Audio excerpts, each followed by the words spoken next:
Selamat datang di program New Normal Lex Regis edisi ke-10. Edisi ke-10 kita akan membicarakan tentang pembukuan perseroan terbatas.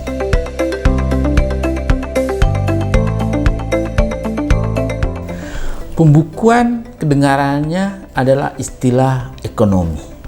Namun oleh Undang-Undang PT, pembukuan dikatakan laporan keuangan disusun berdasarkan standar akuntansi keuangan. Pasal 66 ayat 3. Pasal 66 ayat 3 dengan tegas mengatur bahwa laporan keuangan disusun berdasarkan standar akuntansi keuangan yang diakui oleh pemerintah Republik Indonesia. Dengan demikian, standar akuntansi keuangan menjadi hukum. Jadi berdasarkan pasal 66 ayat 3 ini, SAK, standar akuntansi keuangan, menjadi hukum yang harus ditaati oleh direksi, oleh komisaris, oleh pemegang saham, oleh perseroan, serta pihak-pihak lain yang berhubungan dengan perseroan. Lalu kemudian rencana kerja. Perseroan tentu bekerja berdasarkan rencana kerja. Rencana kerja wajib disusun oleh direksi mengikuti anggaran tahunan untuk tahun buku yang akan datang. Rencana kerja dibuat oleh direksi dan ditelaah oleh Dewan Komisaris sebelum mendapat persetujuan oleh RUPS. Laporan tahunan yang merupakan bagian dari sistem pembukuan itu mesti dilaporkan dalam RUPS paling lambat 6 bulan setelah tahun buku. Tahun buku itu meliputi 1 Januari sampai dengan 31 Desember. Dan dilaporkan oleh direksi setelah ditelaah oleh komisaris. Apa isi dari laporan keuangan? Laporan keuangan memuat neraca akhir yang baru lampau dalam perbandingan dengan tahun buku sebelumnya. Ada laba rugi, laporan arus kas, perubahan ekuitas, serta catatan atas laporan keuangan. Lalu ada laporan mengenai kegiatan perseroan, laporan tanggung jawab sosial dan lingkungan, rincian masalah yang mempengaruhi kegiatan perseroan. Lalu ada laporan pengawasan komisaris, dan tentu nama anggota direksi dan komisaris berikut gaji dan tunjangannya. Beberapa perseroan wajib membuat laporan tahunan kepada menteri sesuai dengan undang-undang sektoral, misalnya bank, asuransi, atau lembaga keuangan lainnya, serta sektor-sektor tertentu. Kalau di bidang pertambangan itu mesti dilaporkan juga ke ESDM. Nah, direktur dan dewan komisaris wajib menandatangani laporan tahunan. Dan laporan tahunan mesti tersedia di perseroan sejak tanggal panggilan RUPS agar bisa diperiksa oleh pemegang saham.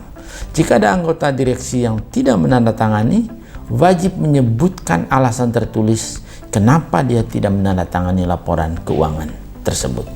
Tanpa ada surat keterangan tertulis, semua anggota direksi dan komisaris dianggap menyetujui isi laporan tersebut. Laporan keuangan wajib diaudit oleh akuntan publik jika kegiatan perseroan menghimpun atau mengelola dana masyarakat, atau menerbitkan surat hutang termasuk obligasi, atau perusahaan terbuka, atau merupakan persero badan usaha milik negara, atau perseroan yang aset dan peredaran usahanya paling sedikit 50 miliar, atau diwajibkan oleh undang-undang.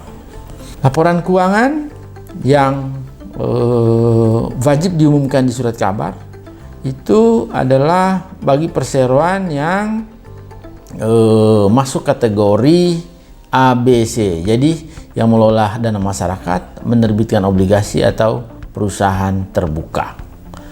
Neraca dan laporan rugi laba wajib dimuat dalam surat kabar paling lambat 7 hari sejak RUPS.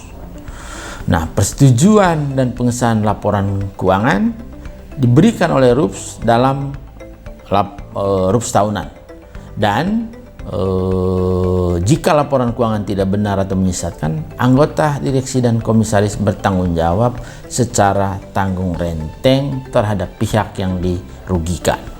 Nah, bagaimana dengan laba perseroan? Bagaimana penggunaannya? Oleh Undang-Undang PT diatur, perseroan wajib menyisihkan dari laba bersih untuk cadangan jika saldo positif. Penyisihan sampai jumlah cadangan 20% dari modal yang ditempatkan dan disetor. Cadangan tersebut hanya boleh digunakan untuk menutup kerugian yang tidak dapat dipenuhi oleh cadangan lain. Artinya, apabila ada kerugian, maka cadangan ini bisa digunakan untuk menutup kerugian tersebut. Saldo laba positif adalah laba bersih perseroan dalam tahun buku berjalan yang telah menutup akumulasi kerugian perseroan dari tahun buku sebelumnya. Cadangan wajib digunakan untuk menutup kerugian pada waktu yang akan datang.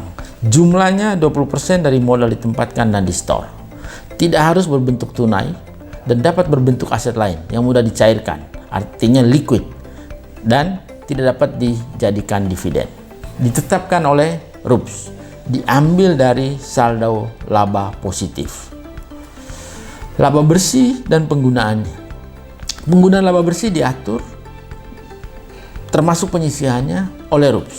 Laba bersih dapat digunakan untuk dividen, cadangan, lalu tunjangan tantiem untuk anggota direksi dan komisaris, serta bonus karyawan. Tantiem dan bonus yang dikaitkan dengan kinerja perseroan diperhitungkan sebagai biaya. Laba bersih setelah dikurangi cadangan dibagikan sebagai dividen, kecuali ditentukan lain oleh RUPS. Jadi sebelum jadi dividen dari laba bersih dikurangi dulu menjadi dividen. Dividen hanya boleh dibagikan jika perseroan mempunyai saldo laba yang positif. Betul, karena jika negatif tentu dari mana diambilnya. Selama laba kumulatif masih negatif, meskipun ada laba bersih, maka dividen tidak boleh dibagikan. Ini maksudnya laba tahun berjalan itu adalah laba bersih. Seandainya laba kumulatifnya masih negatif, meskipun ada saldo laba bersih dalam tahun berjalan, maka dividen tidak boleh dibagikan. Nah, bagaimana seandainya pemegang saham atau direksi mau memutuskan dividen dalam tahun berjalan, yang disebut dividen interim? Boleh saja dilakukan, dibagikan dengan ketentuan jika jumlah kekayaan bersih tidak menjadi lebih kecil dari modal ditempatkan dan di-store, ditambah cadangan wajib. Tidak boleh mengganggu kewajiban kepada kreditur atau kegiatan usaha perseroan. Diputuskan oleh direksi dan disetujui oleh komisaris. Jika setelah tahun buku berakhir perseroan menderita kerugian, dividen interim wajib dikembalikan. Direksi dan komisaris bertanggung jawab secara tanggung renteng jika pemegang saham tidak dapat mengembalikan dividen interim. Jadi harus hati-hati melakukan pembagian dividen interim. Nah, bagaimana dengan dividen yang tidak diambil? Dividen yang tidak diambil oleh pemegang saham setelah 5 tahun terhitung sejak tanggal pembayaran yang diputuskan oleh RUPS dimasukin dalam cadangan khusus. RUPS mengatur tata cara pengembalian dividen yang telah dimasukkan dalam cadangan khusus. Dividen yang telah masuk dalam cadangan khusus dan tidak diambil selama 10 tahun akan menjadi hak perseroan. Jadi prinsipnya setelah 5 tahun dividen tidak diambil oleh pemegang saham, dia masuk dalam cadangan khusus. Lalu penggunaan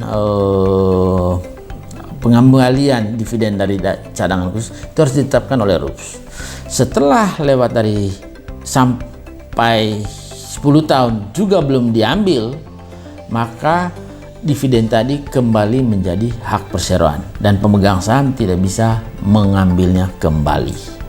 Itu kira-kira yang bisa kami share tentang pembukuan di dalam perseroan terbatas yang diatur oleh Undang-Undang PT.